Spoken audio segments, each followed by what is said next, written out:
Hey, this is Fit Gear Hunter here with a full review of the Garmin Forerunner 745 which is the new device versus the Polar Vantage V2, which is their newest top-of-the-line device here in my home gym of CrossFit Homeward in Chapel Hill, North Carolina. Stop in if you're ever in the area. But there's a lot to be said about these two devices. You know, I did a full review. It's up on the channel as well as posted on the website, fitgearhunter.com, which just sort of gives you a summary, like a library of all the reviews that have been done. But I did a review of the 745 versus the Garmin 945, which a lot of people talk about what are the differences, are they similar? And I feel like because the prices come down to the same price point, the 945 is a considerably better option than the 745. But when you look at the Polar Vantage V2, which is $500, and the 745, the Garmin Forerunner 745, which is $500, they're the exact same price point, and I think they have like a more competitive feel to the different features and benefits. So let's talk a little bit. We're going to look at in just 1 second, we're going to look at a hands-on, we're going to look a little bit at the app comparison differences, and we're going to come back for a summary. So if you like this content, this YouTube channel and website is dedicated to testing devices for the purpose of CrossFit training and high-intensity interval training. So please stay tuned for more and subscribe for more information. But we're going to look at a hands-on in a second, but just to give you a quick bullet point summary difference, the 745 is 43.6 millimeters wide versus 46.4 millimeters on the Vantage V2. So somewhat close, 2 millimeter difference. The Vantage V2 is 15.3 thick versus 14.3 thick. 52 grams on the Vantage V2 versus 46 grams on the 745. There is a difference in the screen quality. So I do love the style and design of the Vantage V2. It is sleek. It's an aluminum body versus a plastic body on the 745. It looks better in dress up or professional situations versus the more robust, sporty look of the 745. But the screen is somewhat significantly different. So the way Polar sets it up is you have to do a backlight, you do a wrist raise to get one level of backlight, which is like 6 lumens bright, and you do a button press to get a full backlight, which is 27 lumens bright. Well, the 745 and the whole Garmin family, they basically have one backlight that's set. When you do a wrist raise, you get that backlight, and you can actually on the 745 adjust the backlight up to 100%. But at full brightness, it's at 69 lumens versus 27 full brightness, or if you're doing a wrist raise, just 6 lumens of brightness. So it's approximately 10 times brighter than the wrist raise if you added at full brightness here. So it just gives you a lot of control. They're both water resistant to the same, amount of distance, I believe. They're multi-sport, so you can do triathlons with them. They're both rated at 7 days, but on the Polar Vantage V, I'm getting about 5.5, and I only got 4 days of testing when testing this in full on the 745. You can see a lot of differences though when it comes to under the hood. So, you basically get 9 widgets, which is their watch face, different things of information you can see on the watch faces, whereas there's like 30 widgets and downloadable widgets you can get here, which is fields of information you can bounce quickly through. As far as watch faces, you have 6 total watch faces, just 3 analog, 3 digital, and you have a laundry list of watch faces, and you can even build your own watch face on the Garmin or download them from the Connect IQ store. So when you look at wellness and recovery and training intensity, they do each thing a little bit differently. So the Vantage V2 will actually give you a cardio load score. When you do your workout, you'll get like an exertion level of that workout, and that ties into your load over time. But they just give you one cardio load score, like how much intensity did you put on your heart during that one workout. Whereas what Garmin the 745 does is it gives you 2 different layers of exertion scores, the aerobic exertion level and the anaerobic exertion level, and then they break down the load type based on whether it's a highly aerobic, lowly aerobic, or anaerobic type of workout, and that builds over time where you see accumulation of those 3 different types, as well as you can see just an accumulation of total load. So when I compare them head to head, the Vantage V2 will actually just give you like a total load over time, but the Garmin will give you specificity to types of load over time, and that's a big primary difference. We'll see in the app in a second, but I do like the load calculation and how they explain the load calculation on the Polar Vantage V2. But the workout analysis is just more in depth on the 745. Then you look at recovery and wellness and things like that. So there's 2 different metrics that these are following.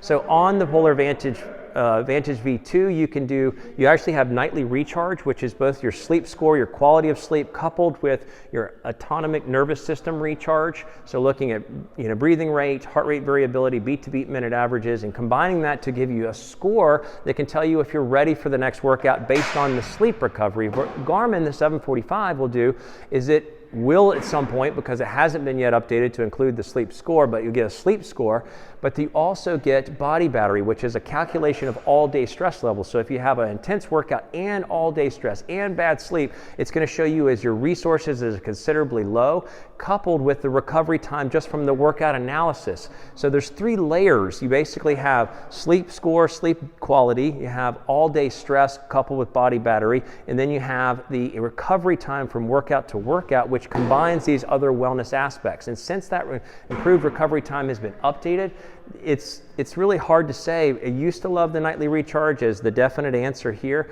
The sleep, it does compile the information in a useful way, but this new improved recovery time coupled with body battery, coupled with the new sleep score system that's supposed to be coming, is a better winner on the 745. So let's look at how it looks on the watches versus how it looks in the app and come back for a summary. Okay, so looking at these 2 watches side by side, you can see obviously there's a slight size difference between the 2. This one being 46.5 and this one being 43.5, or somewhere right around there. If you look at the thickness differences, you can see that this is a full, millimeter thicker, especially with the optical heart rate sensor protruding from there.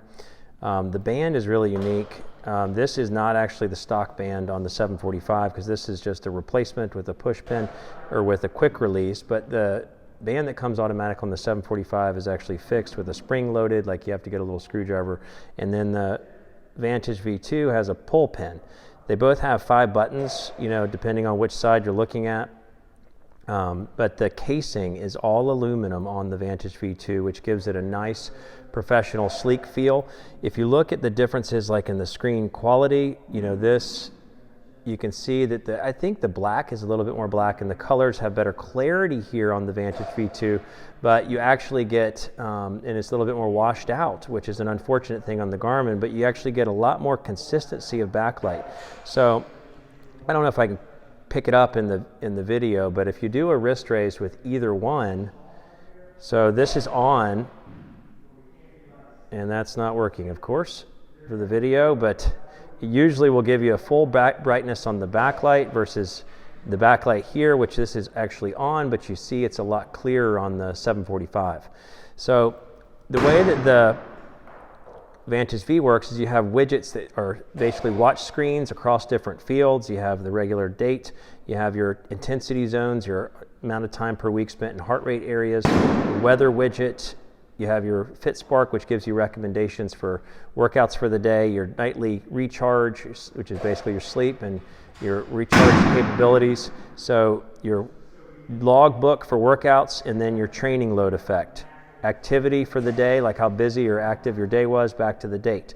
And then when you look at the 745, you see a little bit of a difference because you get all the widgets. So body battery, which just shows your stress level over time.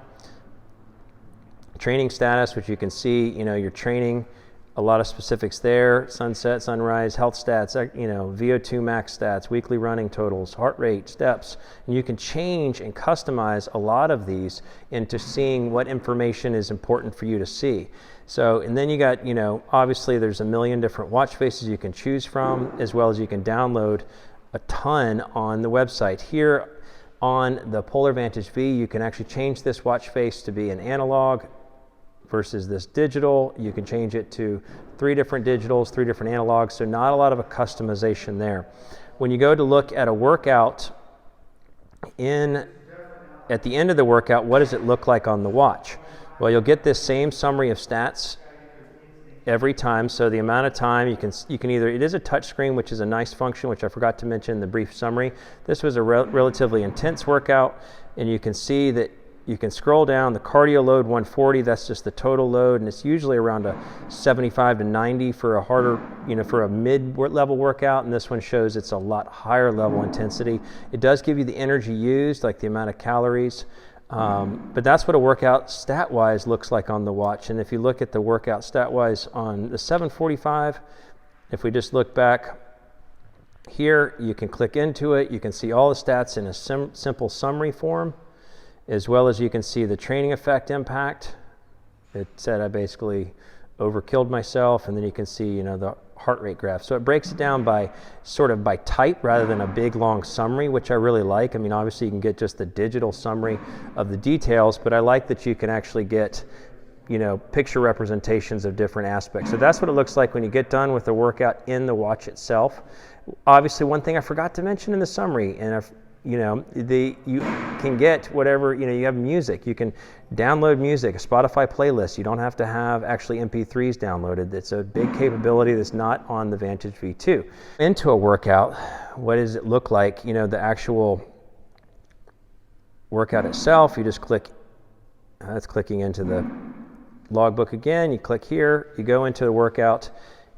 We'll take it to high intensity, and you can see you can update the details for what data screens. You can go into the app, but you get your heart rate gauge, your last lap, your heart rate average. This is just what I've set it to be. And you can scroll through to see other information if you've applied new fields to it. But other than that, you get the music capabilities to control music on your phone, but only the music that's playing on your phone. That's a summary of what you get there. And then on the Garmin, you basically, so I built this, and you can see in this review for the 745 how to build a CrossFit dedicated workout profile.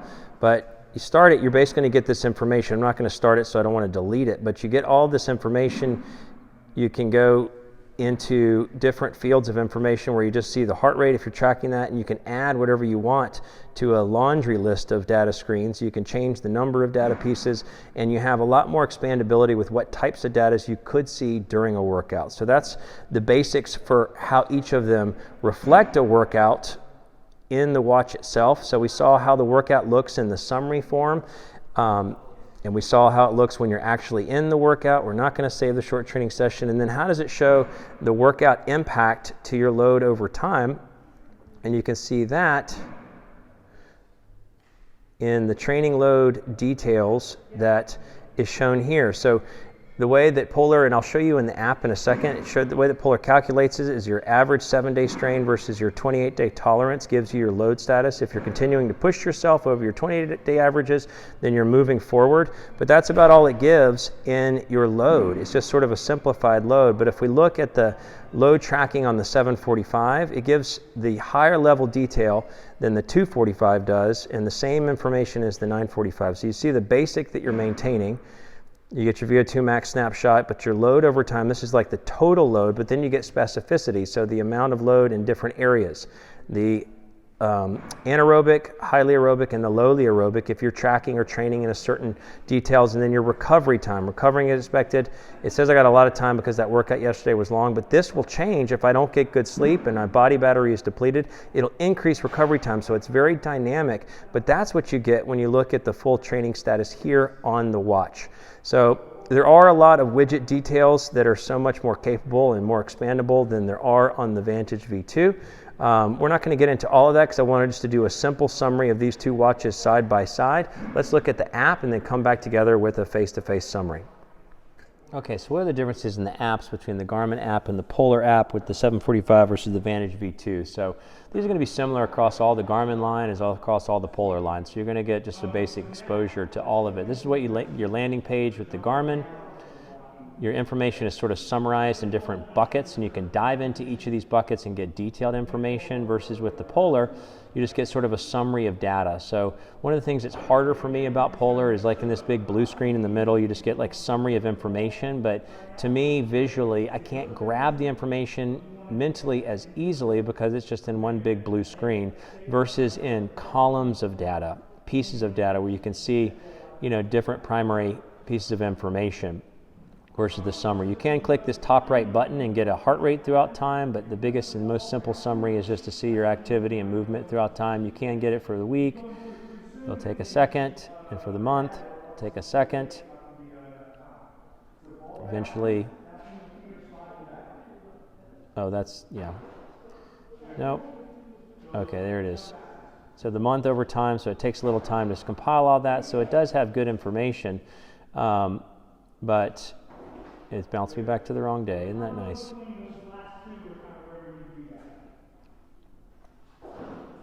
So there we have it. So in the bottom of the Polar you can see, so like on the Garmin you can see by column, sleep, body battery, training status. On the Polar, you just look at the bottom, you can see sleep, which gives you the sleep details, the nightly recharge, which is actually, sleep of it is half of it, and then the ANS charge, which is like your autonomic nervous system recharge, and your details there, beat-to-beat intervals, heart rate variability, and breathing rates. So that combines just to be like, okay, you should take a day off, you need to get more sleep. Yes, yes, yes, that's actually really true. But on the bottom right, you can see the training. So here's where you get your training overall. So like your history of workouts, there's an orthostatic test that basically just said, I'm not fully recovered. So it doesn't give you a lot of information. You have to have a H10 chest strap to get this calculation, but at least it's something where you can test yourself to see if you're recovered versus Garmin having that recovery time all the time between workouts. So this is what you see in the summary of the training load versus the training load here. So here it combines details to the training load in some specific ways. So you can see, you can dive into the load itself. You have different areas, you're accumulating different types of load versus just one load here in the Polar system. Here it's types of load in the Garmin system. You can see what workouts affected what type of load, as well as on the Polar, you just see your list of workouts at a week at a glance.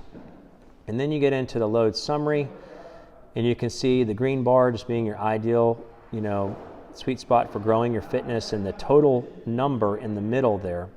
But on the Polar system, you basically are going to click into this middle area and click the productive button, and it'll show you your load over time, which shows how you're accumulating. But one of the best things about Polar, and why I like their load visualization better than Garmin, so you can click this in the top right corner, this expansion window, and that will expand it to show you your load accumulation over time, the blue water line being your fitness level, or an estimation of your fitness level based on how much load you placed on your body. The red lines being the singular day workout, like how intense they were, and then the purple line being the accumulation of strain over time. So this just provides a lot better information because you can see it, and this bleeds over one device to another. It's all stays the same versus Garmin's system. So let's go back to Garmin's system, which you just see this I was testing the 745, actually tested it longer than that, but then this is the 945, so it doesn't blend these two together. In the picture graph, you can hold your finger on there and see details, but you can't see a prettier summary, and we don't know where this optimal range is coming from. You don't know where it's calculating your need for this green bar and what the top end of the green bar is. You can estimate it off to the left, but it doesn't show you the detail like it does in the Polar system, where you can hold your finger on there. You can see that my workout yesterday was scored 140. My strain over the last 7 days, 62. My tolerance, 58. So my strain is higher than my average tolerance, or my average workouts over the last month. So I should be improving, which is why it says productive. So it's just a lot more easier to understand. We go into the Garmin system to see how a workout looks. This was the workout from Saturday, which was 12 400-meter intervals with weighted work in between each interval. And you can see the summary here. If you did in GPS, you get that in the middle. And then you go into the primary data fields. So the heart rate graph, the training effect, which shows you the impact of the workout, how much exertion level you had, both on an aerobic and anaerobic work. You can see your temperature over time, your heart rate zones. Obviously, you can see your elevation. And that same workout on the Polar system, it just looks a little bit different. This is the thing, one of the things I have a hard time with on the Polar system is you just get a red bar, a red combination of a bunch of information, calories combined with average heart rate combined with fat burn. It just doesn't help me understand as much what's going on. Now, I had linked the chest strap to the Polar Beat app, because you see in the middle here where it says extreme, 22 days, 20 hours. That is your actually recovery time, which is not natively built into the watch, but you actually have to link a chest strap to the app, the Polar Beat app, to get it to, once it uploads to the Polar Flow app, which is what the watch data controls, it'll actually tag that workout time. But you do get your training load, your actual cardio load in that 140 range, and you can see your chart over time. If you were doing a workout off of the watch and uploading it directly, it would give you the pretty bars of graph like you see on the Garmin system, where you see the time in the zones, and even on the heart rate, you get actually a prettier version of the heart rate graph in the Polar. So that's what it looks like in a workout summary on the Polar versus a summary on the Garmin. And that really, I think, summarizes the two basics of the platforms that we're working against or working with. So let's go back and come back for a summary. Okay, so looking at a summary between the Vantage V2 and the Garmin Forerunner 745, I just look at it like who wins what category. Size, weight, casing, design, Vantage V2 all the way. Looking at the screen quality, the Garmin takes the cake by a landslide because the screen quality is not nearly as great on the Vantage V. The experience is a lot different.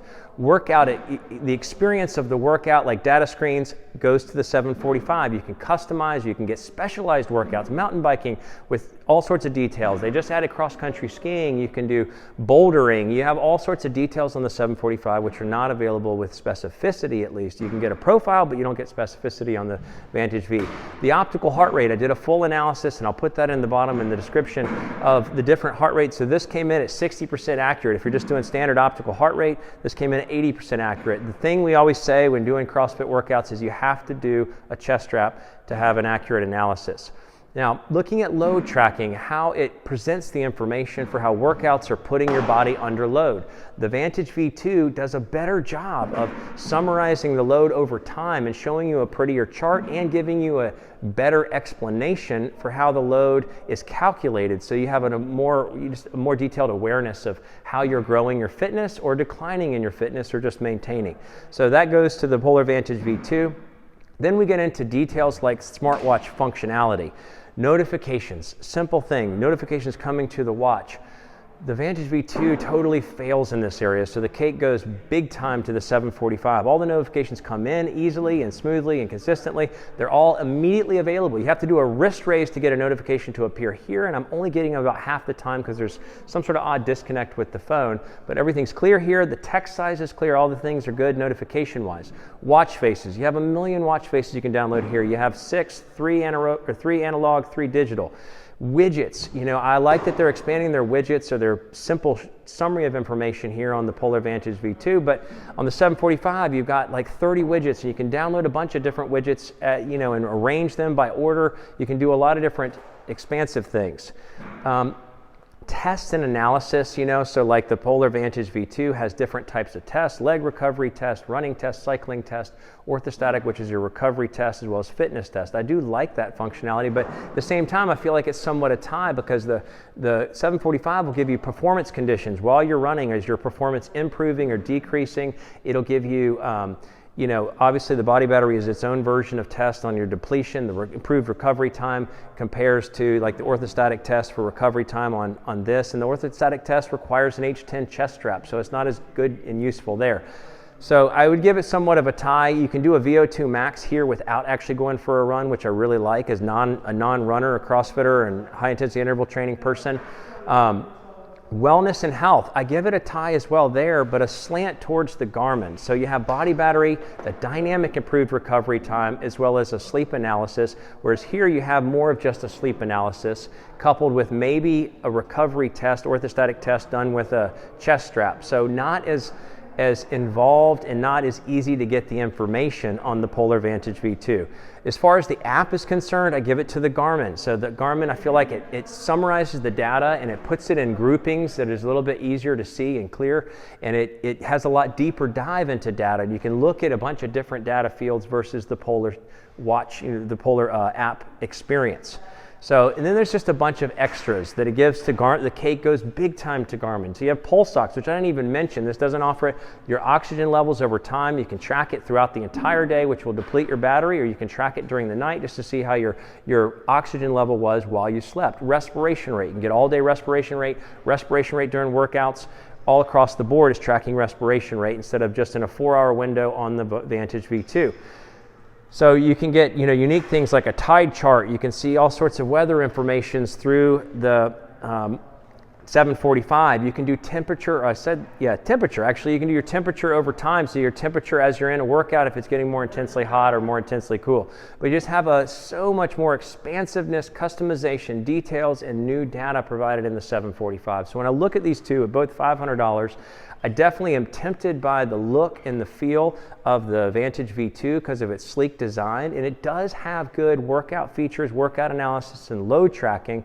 But to me, the problem with the quality of the screen, the brightness of the screen, and the problem with notifications just on a regular basis makes it, you know, head to head already a loser. And then you add on all of the details that the 745 and the Garmin system brings you, so much more customizations, widgets, details, benefits, watch faces, all of the above. It just seems like a hands down winner to the 745. So this is the Fit Gear Hunter. Thanks so much for watching.